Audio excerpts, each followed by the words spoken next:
Hey guys, welcome to Design by Deshe.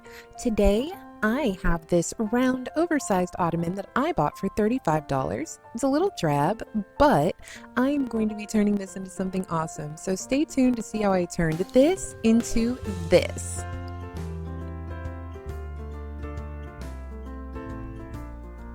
I got inspired for this project because I was looking for a round, high-backed, oversized chair. I am 5'10", and it is really difficult for me to find furniture that I feel tiny in, but I wanted it. And so, as you can see, everything here was wildly expensive, hundreds to thousands of dollars, and it wasn't as high-backed as I wanted. I was able to find one piece, and as you can see, it's over $4,000, and it's not high enough. So, like most things, I said, let's see if I can make it on my own without spending $1 million. The first thing that I'm going to do is get rid of this tufting, but I didn't want to have to cut out the buttons and deal with sewing, so I'm going to be using a little trick. I'm going to use an ordinary extra bed sheet that I had laying around, and I'm going to staple it all along the edge as there is wood just underneath this fabric.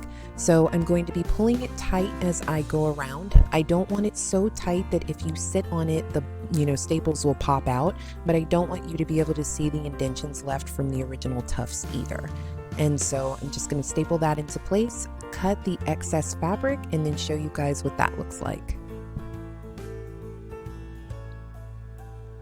There we have it.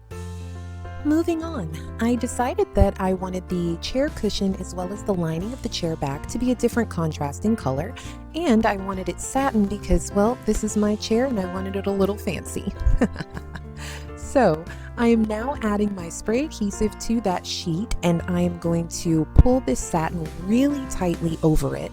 I'm going to smooth as I go and make sure to go very quickly. So if you use this method, be sure to do the same. You do have a little bit of time, but not much before it sets. Doing it this way is going to help secure it for the long haul, but it's also going to hold it in place as I staple it around, so I don't have to worry about pulling it taut the entire time. While I'm measuring for pilot hole placement, I wanted to show you guys how easy it is to get wood cut at Lowe's. They chose the best boards for me, they cut them down to size for me, and they put them in my cart for me. So don't feel intimidated, it was super easy. I just had to wheel it out to my cart, and they're not very heavy.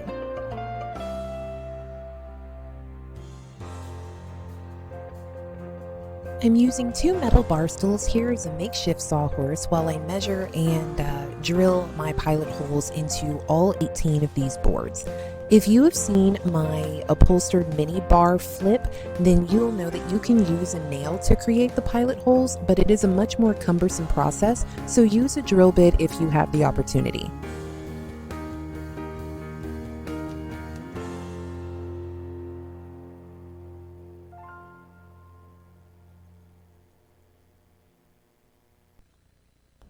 I'm taking some of the satin fabric and I am stapling it face down along the arc where the boards are going to be for the backing of the chair.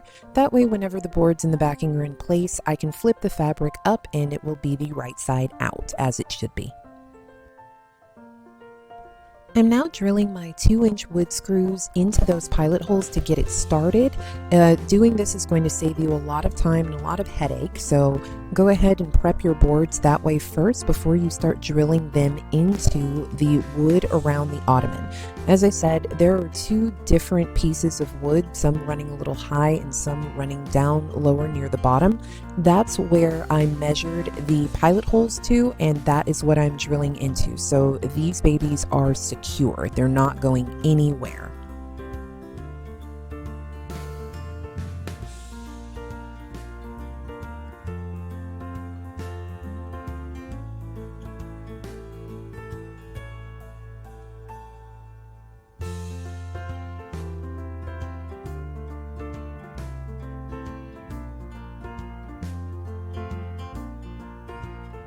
All right, we have all 18 boards in place, and now I am adding the upholstery foam. As you can see, I'm using a very liberal amount of spray adhesive here and attaching it to the wood securely.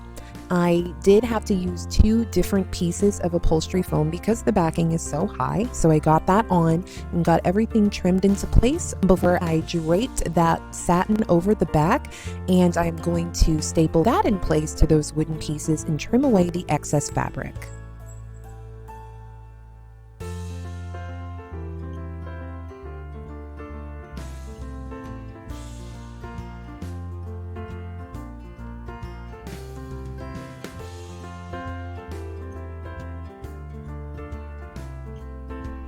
Now let's get to the fun part.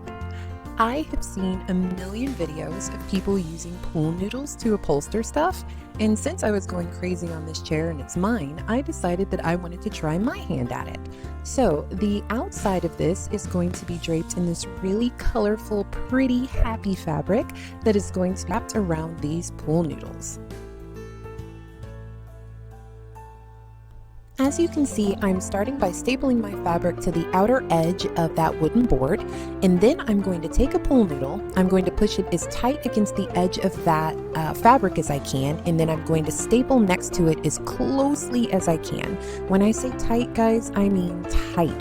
You don't want these staples to show on each pool noodle, so as long as you do it tightly, whenever you put your next one in, it will not show. What you will get, however, is this wonderful ripple pattern.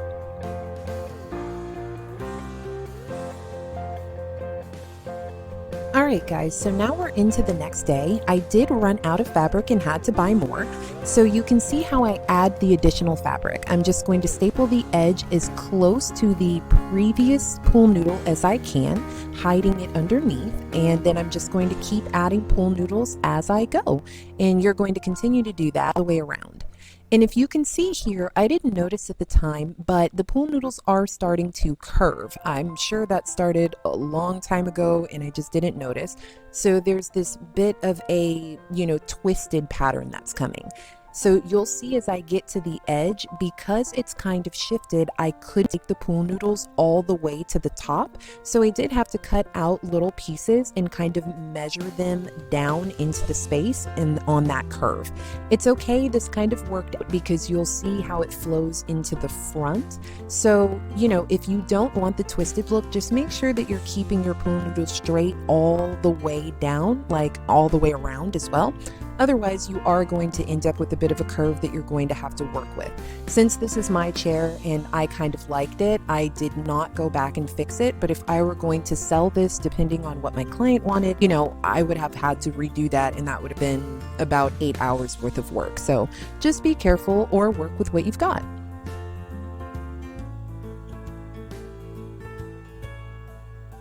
Here I'm just trimming everything away and stapling everything down neatly.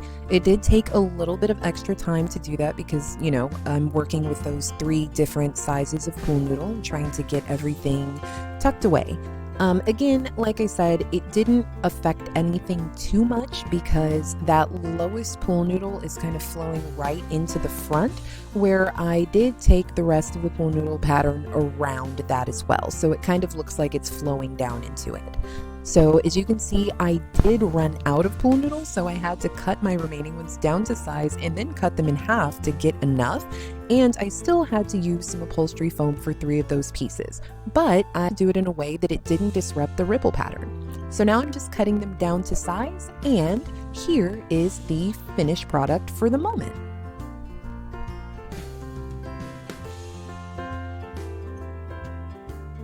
All right, let's flip this big thing. It is not heavy, but it is bulky, and I'm trying to make sure that I don't disrupt anything, so I'm going kind of slowly. But we're going to get the excess fabric stapled down on the bottom and trimmed away, and then we're going to screw on the feet. So while you're doing this, just make sure that you're tracing lines down between each one of the pool noodles and stapling it securely so that you don't disrupt your ripple pattern.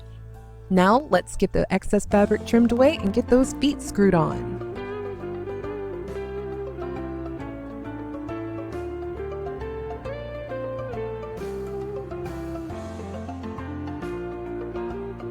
Now while I'm screwing in these feet, I think it's a good time to ask, have you guys liked and subscribed to my channel yet? If you haven't, please do so. There are new projects coming. I want you guys to see them. So go ahead and hit that notification bell, hit that thumbs up.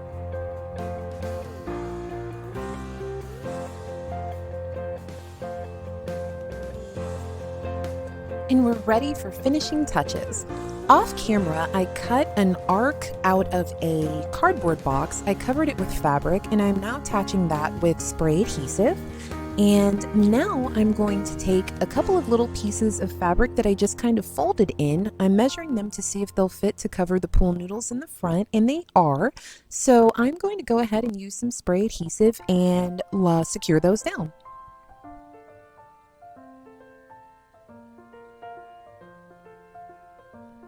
And finally, I'm taking folded pieces of fabric and I am attaching those with spray adhesive to the rough edges in the front to cover the staples, as well as some of those, loose, kind of rough pieces of fabric that were showing. And now it's going to look much more polished and almost complete.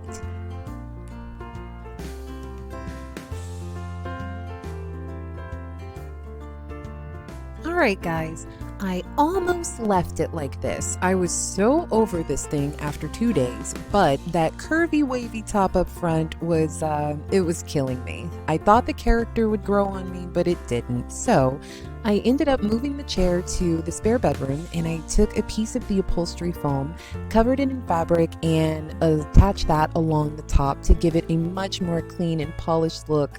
And here we have it, guys.